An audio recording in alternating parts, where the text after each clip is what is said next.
episode from the life of Sherlock Holmes will be transmitted to our men and women overseas by shortwave and through the worldwide facilities of the Armed Forces Radio Service. Petri Wine brings you Basil Rathbone and Nigel Bruce in the new adventures of Sherlock Holmes.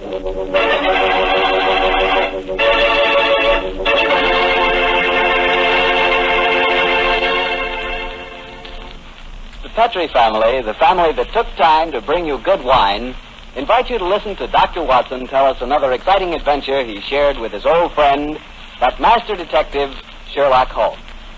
Well, right about now, you're probably taking a little breather in your last-minute rush to get everything ready for the big day tomorrow. Children have to be put to bed to wait for Santa Claus, and there's the tree waiting to be decorated, and a million and one things which must be done before morning. I sure hope you got all your Christmas shopping done. It's pretty hectic rushing off at the last minute to take care of Uncle Charlie or Aunt Bertha or Cousin Sam. But if you must get something, just remember that you can always dash over to your wine merchant and get a bottle or two of Petri wine. Or better yet, a whole case of Petri wine. Petri wine is a swell gift, and I just thought a last-minute suggestion might be of some help.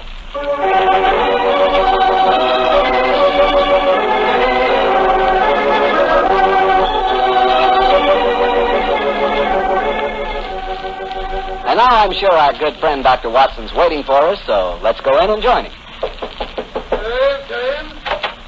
Ah, there you are, Mr. Bartell. Well, say, Doctor, I can see you're going to have yourself quite a Christmas. Big tree in the corner with colored lights on it. Where'd you get those? Table covered with presents? You must be mighty popular. Oh, they aren't all for me, my boy. You see, I'm having a Christmas party tomorrow for my housekeeper's little nieces. Oh. I'm going to dress up as Santa Claus for them. I'm sure you look very convincing in the part. By the way, Doctor, I brought you a little present. Here it is. I hope you like it. Oh, kind of you, Mr. Bartell. I got one for you, too, but you mustn't open it until tomorrow. Here, my boy. Thanks a lot, Doctor. And now, how's about tonight's story? Last week you told us you'd chosen an adventure with a lot of Christmassy atmosphere. Yes, Mr. Bartell. My story begins on another Christmas Eve, many, many years ago. To be exact, in 1886. At the time the adventure occurred, I must confess I didn't quite understand what was going on myself. In fact, I never did make head or tail of it until Holmes took pity on me later and explained the whole thing. But I shan't try to confuse you, Mr. Bartell. I'll tell you the story exactly as it happened. Right you are, Doctor. Let's go. Very well. On that Christmas Eve in '86, I was standing in our Baker Street rooms, dressed in the costume of Santa Claus. Holmes, his long, thin fingers pressed together, lay back in an armchair and gazed at me quizzically, while our housekeeper, Mrs. Hudson, stood by the door and... Watson, you make a grand Santa Claus. Doesn't he, Mrs. Hudson? Now the beer on, old chap. Oh, I'm afraid it's uncomfortable. How does it look? Oh, you look just like the old man of the Christmas cards, Doctor. Yes, Watson. It really becomes you. The cheery twinkle of the eyes, the ruddy complexion, and the appropriate girth. Oh, a shame we can't obtain some snow and a sleigh and reindeer for you. However, I'm sure Mrs. Hudson's nieces will be very much impressed. Oh, they will that, sir. And it's very kind of you, Doctor, to offer to come over to their house with me. With their father in the hospital and my sister at his bedside, it would have been a very miserable Christmas without you. I should enjoy myself, but I think I'll take this beer off until we get there. That's it. You ready to leave, Mrs. Hudson? I am, sir. Will I get a cab? How far do we have to go? Oh, Lexington Gardens, number 28. It's just off the Edgware Road, Doctor. But bearing in mind my costume, I suppose we'd better take a cab. Aye, sir. I'll get one. Holmes, what are you going to do with yourself? I hate leaving you alone on Christmas Eve. Oh, don't worry, old chap. I shall spend a profitable evening writing on my new monograph. What's this one about? An analysis of teeth marks on pipe stems, with particular regard to indicated character. This is me. How exciting. Well, I must be going. Don't forget your sack of presents, Watson. No. And when you come to distribute them, you will find that I took the liberty of adding a few trinkets on my own behalf. That's very thoughtful of you, Holmes. Excuse me, Mr. Holmes, but there's a gentleman to see you. Says he's an old friend of yours. Here's his card, sir. Oh, thank you, Mrs. Hudson. Why, it's Lord Whitcomb. Splendid. Ask him to come up, please, Mrs. Hudson. All right, sir. And I hope your party is a great success, Mrs. Hudson. Thank you, sir. Are you sure you don't want me to stay now that you've a visitor? Oh, no, indeed, no, Mrs. Hudson. I can show the gentleman out myself. You go off and have a good time. Thank you, sir. I wonder what Lord Willicombe wants. Perhaps I should stay. Oh, certainly not, old chap. We have far more important work to do. Willicombe probably wants his revenge of chess or, something equally innocuous. Off with you, my dear fellow, and enjoy yourself. Oh, I better go. Just the same, coming with me. I'll see you later. I shall be there. Come on up, Whitcomb. Hello, Holmes. Evening, Watson. You make a very convincing Santa Claus. Are you leaving? I'm afraid so, Willicombe. Well, then, good night. Good night. How are you, Holmes? All alone on Christmas Eve, eh? Yes, Whitcomb. I'm glad you came over to see me. What's it to be? An evening of chess, or have you unearthed some recent treasure of medieval pottery that we can discuss? Neither, Holmes. I've come to you in your professional capacity. I need help. Oh, now, come, Whitcomb. Don't tell me that after all these years of quiet friendship, you're going to become a client. Well, I'm afraid so, Holmes. Though I doubt if my problem will interest you very much. It's hardly up to your rather colorful standards. There for a cigar? Oh, thank you. Thank you very much. And now, my dear Whitcomb, what's your trouble? Well, I decided this year to have a little Christmas party at my townhouse. I'm quite comfortably off, as you know, and it occurred to me that I have several relatives and friends who are not as well off. I'm having a party for them tonight, Holmes, and I hope you'd attend it, disguised as Santa Claus. Oh, dear me. I've adopted many disguises in my time, but Father Christmas has never been one of them. Why do you want me to attend your party in disguise? In any case, you ashamed of your friendship with a private detective? Or do you consider my features more acceptable when buried beneath the depths of a snowy beard? Oh, my dear Holmes, do take me seriously. I'm not joking, I assure you. Of course you are. You want me to attend your party in disguise.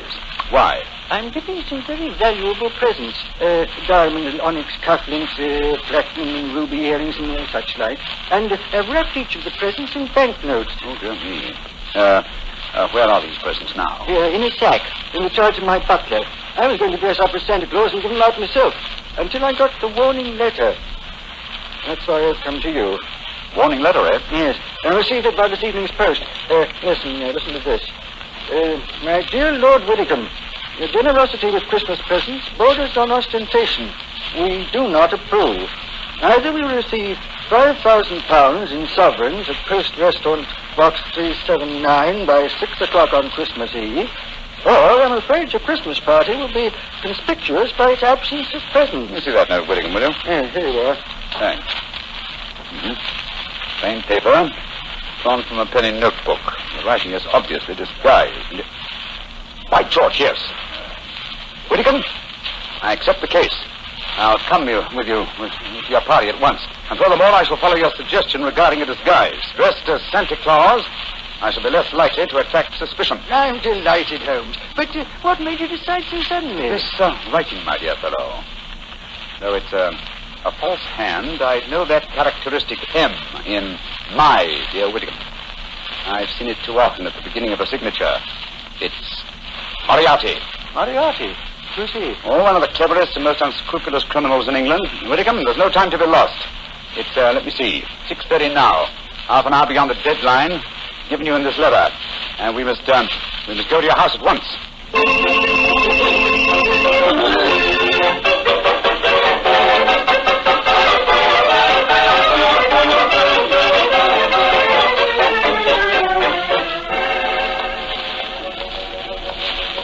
This is as far as the cab can take us, Doctor. Here you are, cabby. Here's 5 shillings for you, and a Merry Christmas to you. Oh, bless you, Governor. And a Merry Christmas to you, too. Thank you. You said you wanted to get into the house through the back way so that you could surprise the children. Yes, I thought I'd pretend to come down the kitchen chimney. Oh, you can get to the back of the house by going up the alley here. I'll go in the front door. Splendid. Which is the house, Miss Hudson? Number 28. It's the third one down the alley, Doctor. I'll have the back window open in no time, and you can slip in without any of the bairns seeing you. Oh, very well. Gloomy little street, I must say. Hello? Where's the music coming from? Oh, it's from that temple across the street, Doctor. The disciples of the Octagonal Square, they call themselves. Oh, what on earth do you suppose that means? Some newfangled cult. heathens, most likely. Hello, I'm not the only Santa Claus abroad tonight. Look at that fellow across the street there. Oh, dressed just like yourself, Doctor, and carrying a sack, too. He's running up the steps to the temple. Well, Scotty, he slipped on the ice. Oh. What is Hollywood? Here. Let me help you up, sir. Oh, now, you be careful, Doctor. Do not trip up yourself. Here, give me a hand. Thank you, sir. It's silly of me, wasn't it? Oh, we Santa Clauses have to help each other, you know. Up you come. That's it. Oh, good gracious me. Oh, Doctor, I told you to be careful. Now you've fallen too. Oh, it's this confounded red coat of mine. It took me up. Oh, did you hurt yourself? Oh, I'm all right. How about you, sir? Oh, I'm all right, thanks. It's silly of me to run, wasn't it? Here's your sack, sir. Thank you. Good night, and Merry Christmas. Same to you, sir. Oh, he went into the temple. He must be a disciple of the octagonal square. Are you sure you're no hurt, Doctor? No, of course not. Thank you, Miss Hudson. Here, give me my sack, please. Thank you. Your sister's house is the third one down this alleyway, you say? Aye, and I'll hurry and open the back window. I'll be waiting for you, Mrs. Hudson. It's going to be rather fun. What a shame Holmes isn't with us. Oh, well, he's probably happier having a good game of chess with Lord Widdicombe.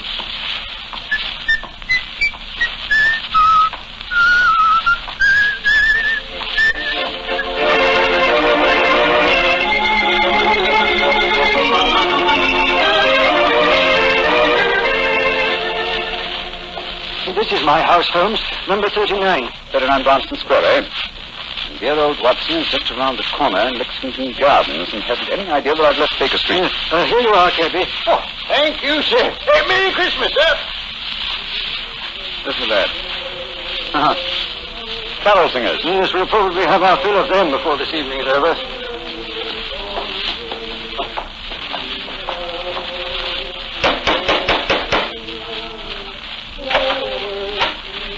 Good evening, my lord. Have the guests arrived, Hargreave? Most of them, sir. They're in the library. You brought another Santa Claus with you, I see, my lord. Another Santa Claus? What do you mean? A gentleman arrived 3/4 of an hour ago, sir, dressed as Santa Claus. I took him to your study, my lord, and showed him the sack of presents. Confound it. You've got to get before this. Where is this study? This way. I hope I didn't do wrong, my lord. You told me that a gentleman dressed as Santa Claus would be coming here. Dear me, the gentleman appears to have gone. Yes, and the sack containing the presents with him. But he can't have left the house, my lord.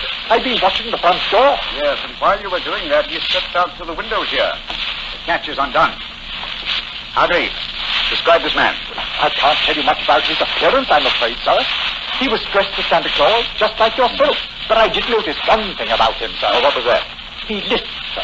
It was quite pronounced. Of course. Lou, the lisper. Who on earth is Lou the lisper? One of Moriarty's most trusted accomplices. Fortunately, though, I've had news of him lately through my underworld grapevine. You know where he lives? He's reputed to have some connections with a new cult that call themselves the Disciples of the Octagonal Square. Their headquarters are just round the corner from here. Then let's go there at once. Of course, and Hargreave. Yes, sir. Get a message to Scotland Yard as fast as you can. Ask for Inspector Lestrade. Tell him to join me at the Temple of the Octagonal Square in Lexington Gardens as soon as possible.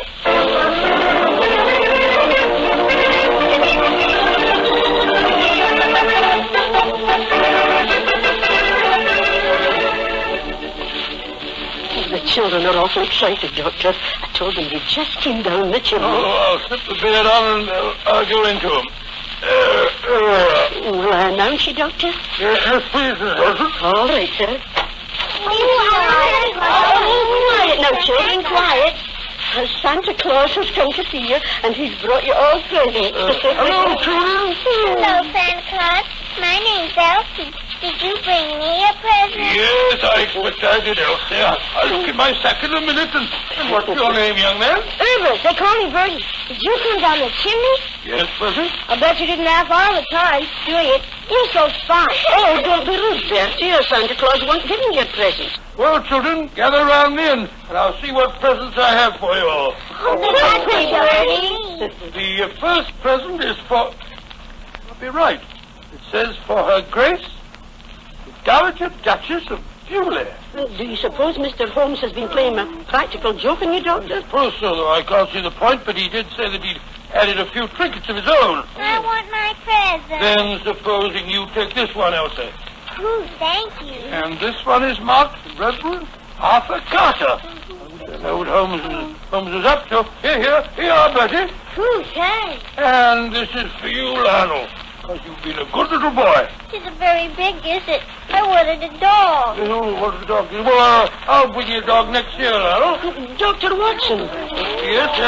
Look at the wrapping on these presents, Doctor. They're 20-pound notes. Great Scott. Ooh, look what I got. Let me see, what? Cufflinks. Diamond and onyx ones, too, unless I'm not mistaken. I got some pretty earrings. Look how they sparkle. Let me see. Gracious. Yeah. These are platinum and rubies.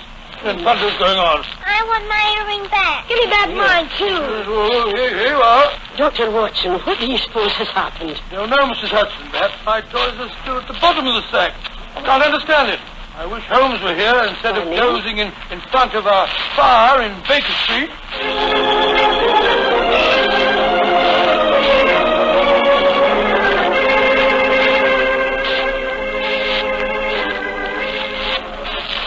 Where are you, Holmes? Here by the bed. It's the only room in the temple that gives any signs of having been lived in. I think our bird's in here, but I'm afraid he's flown. She Inspector Lestrade would get here. Strike a match, will you, Whittington? Yes, right. Here's a candle on the table. Just as I feared. Look on the bed. A red coat and a beard. Yes. Lou the Lisper has discarded his disguise and gone, and with him, I fear, your valuable person. Just wait a minute. Here's a sack lying on the floor, perhaps. Oh, no, this isn't mine. Look what's in it. A toy dog, large box of chocolates, and a little girl doll. Thunder! This is Watson's sack. But how on earth could Lou the Lisper have got hold of it? Somewhere, somehow, he and Watson must have made an accidental exchange, and Lou the Lisper is no doubt trying to track Watson down at this very moment. You must work fast, Whittingham, or my friend's life and those of Mrs. Hudson and her relatives won't be worth a tinker's dam.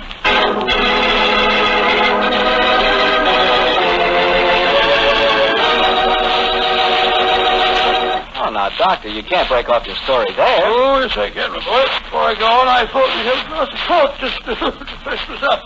Oh, well, that's something different. Cool.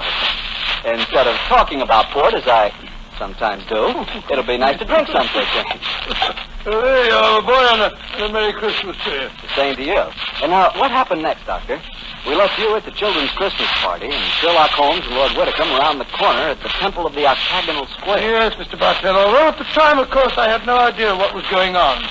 Here I was, cheerfully handing out gifts worth, well, if not a king's, at least a baronet's ransom.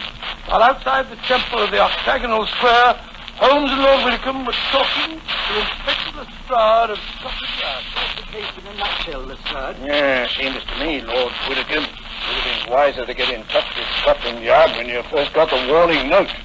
You could have nabbed him when he came to your house and pinched the sack of presents. Lestrade, this is no time for postmortems. We've got to reach Lou the Lisper before he finds Dr. Watson. Do you suppose you can do that, Holmes? It wouldn't be difficult. Lou the Lisper is nearly as clever as his master, Professor Moriarty. The chances are that you were followed when you came to Baker Street tonight, Whittingham, and it's equally likely that Watson and Mrs. Hudson were followed as they left it. Moriarty seldom leaves anything to chance. Well, where did Dr. Watson go tonight? 28 Lexington Gardens is just around the corner from here. Well, then let's go there at once. Right now, quarry away? No, Lestrade. It seems a little Saturday. Now, Lou the Lisper wishes to recover that sack of presents from Watson. How would he invade the party with the least trouble? By dressing up as Santa Claus again. No, I think he's overplayed that role for one evening. Well, then how would he try to get in? Oh, come now, Lestrade, come on. Our group of people can enter any house on Christmas Eve without invitation and without creating suspicion. The carols. Exactly, my dear fellow. Wouldn't be at all surprised if at this very moment Lou the Lisper and some of his gang are singing carols outside 28 Lexington Gardens. Well, then what are we going to do? Form a rival choral society. How many members you bring with you? 3. A sergeant and 2 constables. They're wearing greatcoats, of course. Yes, Mr. Holmes. Good. Well, why? They hide their helmets and pretend to be singers. Come on there. Let's go over and while we're walking, they'll rehearse our carols. We must appear reasonably convincing. Sound your A, Lestrade. Sound your A.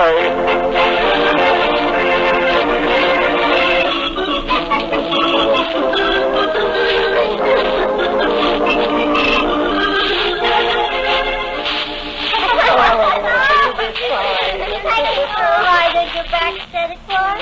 No, you mustn't make Santa Santa Claus too tired. Oh, it's all right, Mrs. Hudson. Now, hop on, Lionel, hop on. There we go. Can't they come inside and sing for our Santa Claus? Yes, of course they can.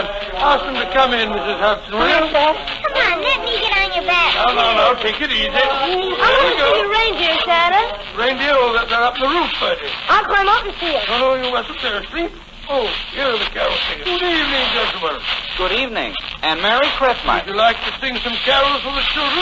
And I'll bet I'm sure you'd like a little drop of something to warm you up. Oh, thank you, sir. We should like that. I've seen you before somewhere, my man. No, sir, I'm sure you haven't. Come on, man, let's sing Good King Wenceslas. Good King Wenceslas, no town, on that we got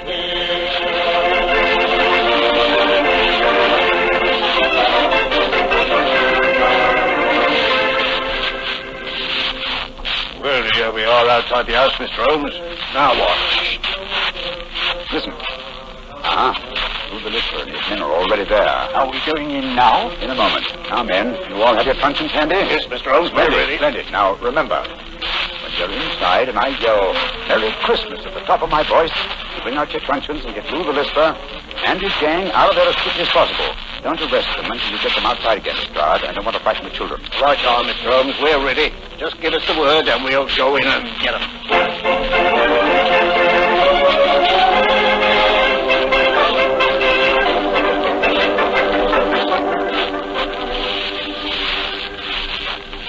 That was very nice singing. And now, how about something to warm you up? That won't be necessary, Dr. Watson. See to the door, Tammy. Now all of you stay right where you are. Who are you? What do you think you're up to? Please don't be difficult, Doctor. All I want is the jewels out of my sack that you stole from me tonight. If you try and stop me, I shall have to hurt you. Why do you talk so funny? Have you got a cold like me? Shut up. Now, Doctor, where are the jewels? Cricket! There are some more carol singers outside. What time to go? What do you do? No, better let them come in. If we don't, they might get suspicious. All right, Lou. First, know what you're up to. Now, no tricks, Doctor. If you try and give an alarm, I shall have to get rough with I you. don't mind about that, but just remember that there are children here. You've got here before us, eh? What shall we all join in a little pill for the nipper, eh? Well, all right. What do you want to sing? How about All Carol Angels sing? All right. Come on, man. Let's sing.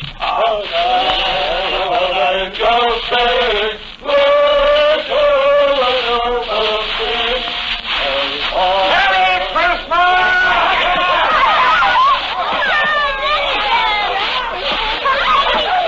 Dr. Watson, what's happening? They're all hitting each other with sledges. Look here, you can't do that. They're all going away. They're dragging each other. Hey! Oh, my goodness, what's happening here? Holmes, what in thunder's going on? I'll explain to you later, old chap. Lestrade!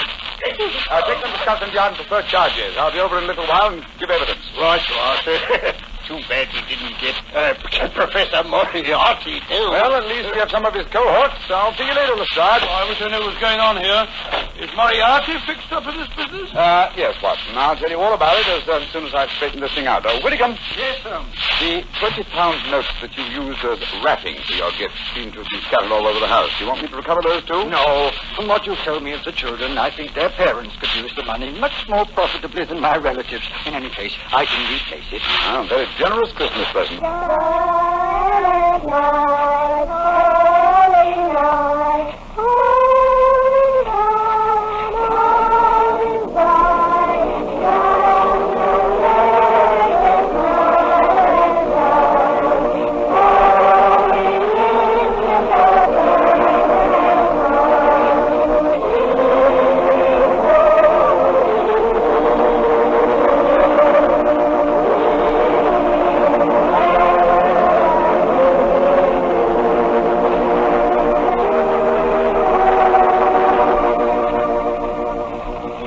Doctor, that was a swell story. On a Christmas Eve like this, do you ever wish you were back in Baker Street celebrating Christmas Day? At times, yes. But actually, Mr. Bartell, I'm very happy right here in my little home. And what with the troubles of the world on their way to being settled, it looks as if this is the brightest Christmas that I've I've ever had. That's how I feel about it, too, Doctor. I hope that all our friends are feeling just as happy this Christmas Eve as we are. And speaking not only for myself, but I know for all of us, and for the Petrie family, too, we wish every one of you a happy Christmas from the bottom of our hearts. God rest ye may, gentlemen.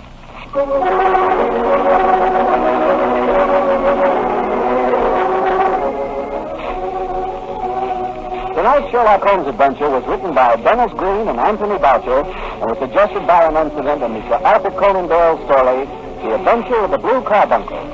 Music is by Gene Faulkner. Mr. Rathbone appears through the courtesy of Metro-Goldwyn-Mayer, and Mr. Bruce through the courtesy of Universal Pictures, where they are now starring in the Sherlock Holmes series.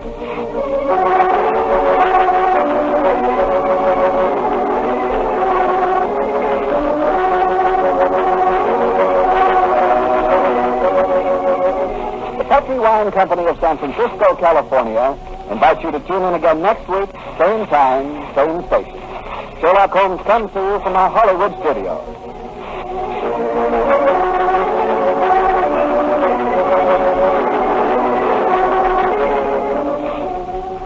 This is Harry Bartell saying good night for the Petrie family. This is the Mutual Broadcasting System.